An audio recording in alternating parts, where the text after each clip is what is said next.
جب اپنے اختتام کو پہنچی اور بڑے بڑے سردار مارے گئے تو رسول اللہ صلی اللہ علیہ وسلم نے ایک جملہ کہا. پہلا جملہ بڑا دردناک ہے. بئس عشیرۃ النبی، بئس عشیرۃ النبی کنتم لنبیکم. کتنا برا خاندان ہو تم اپنے نبی کے لیے. یہ کتنا برا خاندان ہے کسی بھی نبی کے حوالے سے. اس سے برا خاندان کون ہو سکتا ہے؟ کنتم لنبیکم، تم سے برا خاندان اپنے نبی کے لیے کوئی ثابت نہیں ہوا.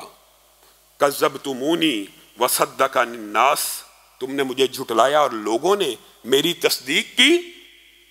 اخرجتمونی وآوانی الناس، تم نے مجھے مکہ سے نکالا اور انصار نے مجھے جگہ دی.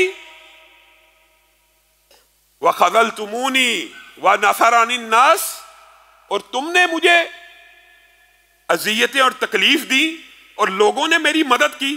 تم بدترین میرے خاندان کے لوگ ہو. یا عتبہ، یا شیبہ، یا ابا جہل، یا فلان. سیدی اس کے الفاظ ہیں حل وجدتم ما وعدکم ربکم حقا. یہ سارے کے سارے مرے ہوئوں کو رسول اللہ نے ایک گندے کنویں میں پھینکا، گندگی سے بھرا ہوا، گندی ٹاکیوں سے بھرا ہوا. جب یہ ساری لاشیں اس کنویں میں پھینک دی، پہلا جملہ جو آپ کے سامنے رکھا کہ کتنا برا خاندان ہو. پھر کیا کہا؟ یا عتبہ، یا شیبہ، یا ابا جہل، سب کے نام لیے. حل وجدتم ما وعدکم ربکم حقا، کیا تم نے اپنے رب کا وعدہ سچا پایا کہ جھوٹا پایا؟ فواللہ انی قد وجدت ما وعدنی ربی حقا، اللہ کی قسم میں نے اپنے رب کے وعدے کو سچا پایا. حضرت عمر، جہاں پہ سوال بنتا ہو وہاں پہ سوال کیا جاتا ہے.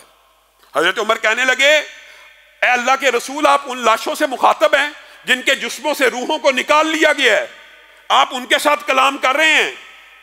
اس وقت رسول اللہ صلی اللہ علیہ وسلم نے عقیدے کا ایک باب بیان کیا جس سے انشاءاللہ آئندہ آنے والے خطبے میں اپنی بات کا آغاز کریں گے.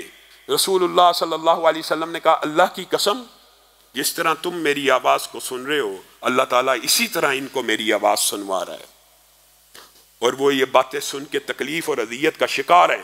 عالم برزخ میں جو چاہے جب چاہے، اللہ کی مرضی ہے کہ جو مرضی سنوا دے اور جس مرضی کو اوجل کر دے.